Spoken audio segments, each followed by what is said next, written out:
आज हम एक बहुत ही दिलचस्प चीज पर बात करने वाले हैं कि आखिर करोड़पति पैसा बनाते कैसे हैं। हम एक बहुत ही सिंपल लेकिन पावरफुल फ्लो चार्ट को समझने वाले हैं जिसे दुनिया भर के बहुत से अमीर लोग फॉलो करते हैं। तो चलिए शुरू करते हैं। तो ये रहा वो फ्लो चार्ट। देखने में बहुत सिंपल है ना?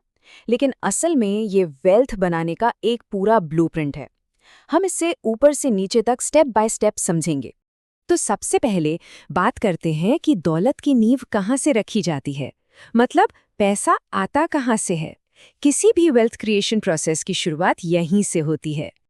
और इस पूरी जर्नी का जो सबसे पहला और जरूरी कॉन्सेप्ट है वो है कैपिटल, जिसे हम पूंजी भी कहते हैं। अब कैपिटल का मतलब क्या है? सिंपल भाषा में ये वो टोटल फाइनेंशियल एसेट्स हैं जिनसे और पैसा बनाया जा सकता है।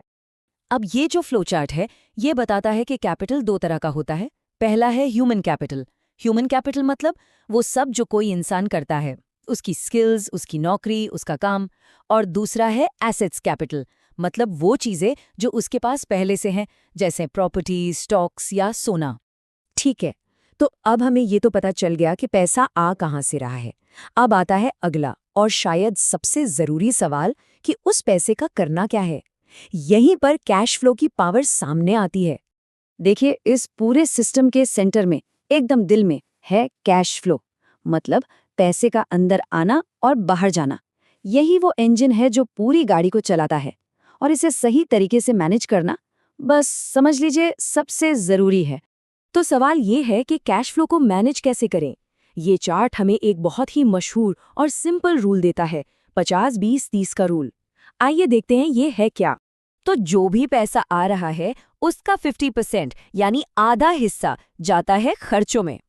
ये है रोजमर्रा के खर्चे, घर का किराया, खाना पीना, बिल्स, जो भी जरूरी चीजें हैं।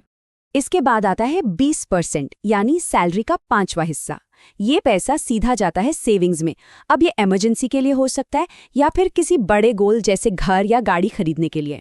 और अब आता है वो हिस्सा जो असली गेम चेंजर है, बचा हुआ 30%।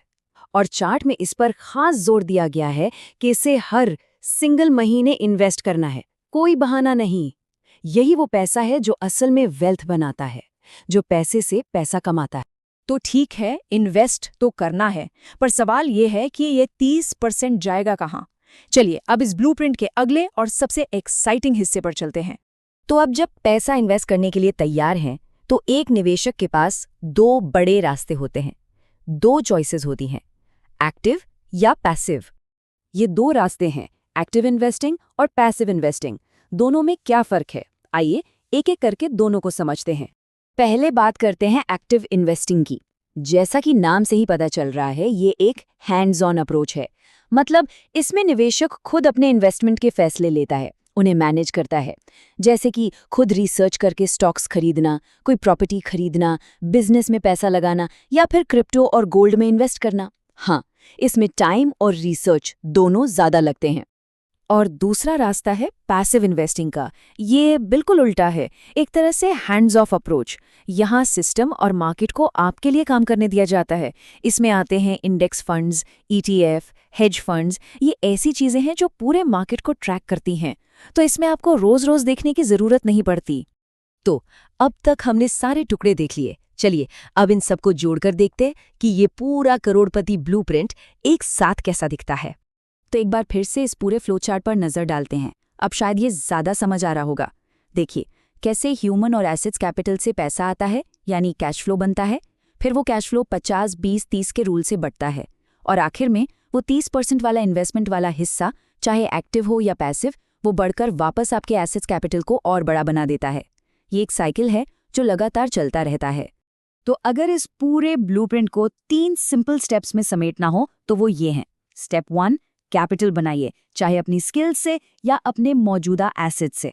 स्टेप 2, अपने कैश फ्लो को सही तरीके से बांटिए, खर्चा, बचत और निवेश में। और स्टेप 3, अपनी इन्वेस्टमेंट स्टाइल चुनिए जो आपके लिए सही हो, एक्टिव या पैसिव। और आखिर में एक बहुत ज़रूरी बात, दौलत सिर्फ कमाई नहीं जाती, ये उन फैसलों से डिज़ाइन की जाती है जो कमाए हुए पैसे के साथ लिए जाते हैं। सिर्फ पैसा कमाना काफ़ी नहीं है, उस पैसे को सही दिशा देना ज़रूरी है। तो ये ब्लूप्रिंट एक रास्ता तो दिखाता है, अब सोचने वाली बात यह है कि इस रास्ते पर किसी का भी पहला कदम क्या होगा।